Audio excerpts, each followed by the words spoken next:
Mr. President, Indonesia would like to exercise our right of reply to the statements delivered by Solomon Islands and Vanuatu, echoed by Nauru, Marshall Islands, Tuvalu, and Tonga regarding matters concerning Papua, a province of Indonesia. Indonesia is shocked to hear that at this important stage, where leaders gather in this august body to address the early implementation of SDGs, the transformation of our collective actions, and other global challenges such as climate change, of which the Pacific countries are affected the most. The said leaders chose instead to violate the UN Charter by interfering in other countries' sovereignty and violating its territorial integrity. We categorically reject the continuing insinuations in their statements. They clearly reflect an unfortunate lack of understanding of the history, current situation, and progressive developments in Indonesia, including in the provinces of Papua and West Papua, and also an unfriendly and rhetoric political maneuver.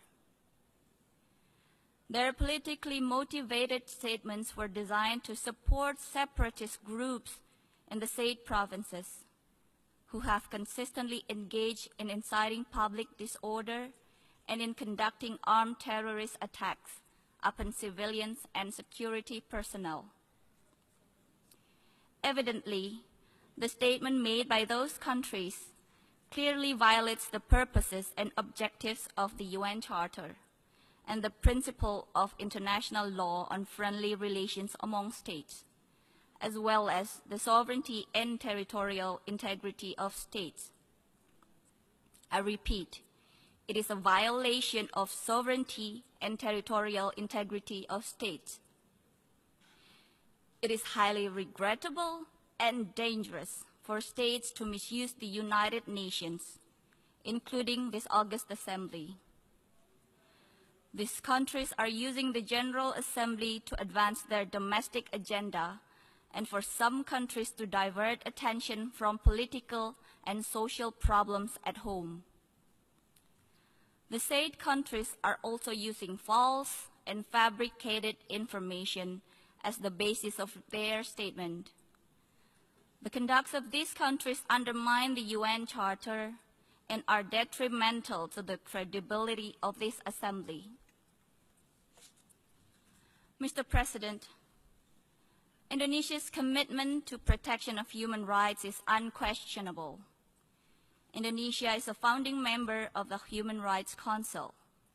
Indonesia has sat as member of the Council for 3 previous periods and is currently a member of the Council for the 4th time.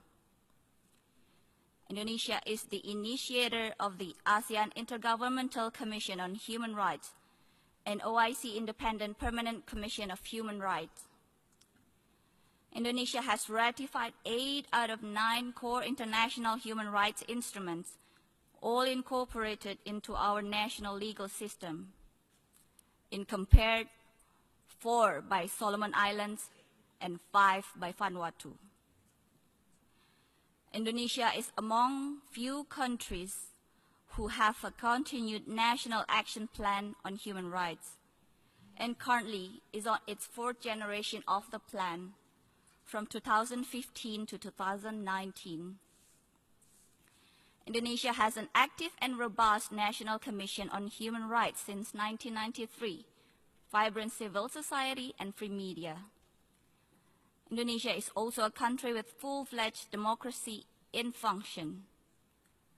With such a vibrant national democracy, coupled with the highest commitment to the promotion and protection of human rights at all levels, it would be nearly impossible for any human rights allegations to go unnoticed and unscrutinized.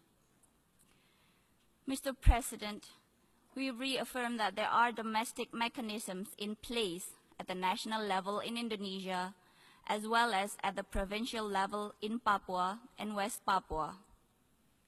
For our part, Indonesia will continue to give appropriate focus to the development of Papua and West Papua provinces, and to the best interest of all.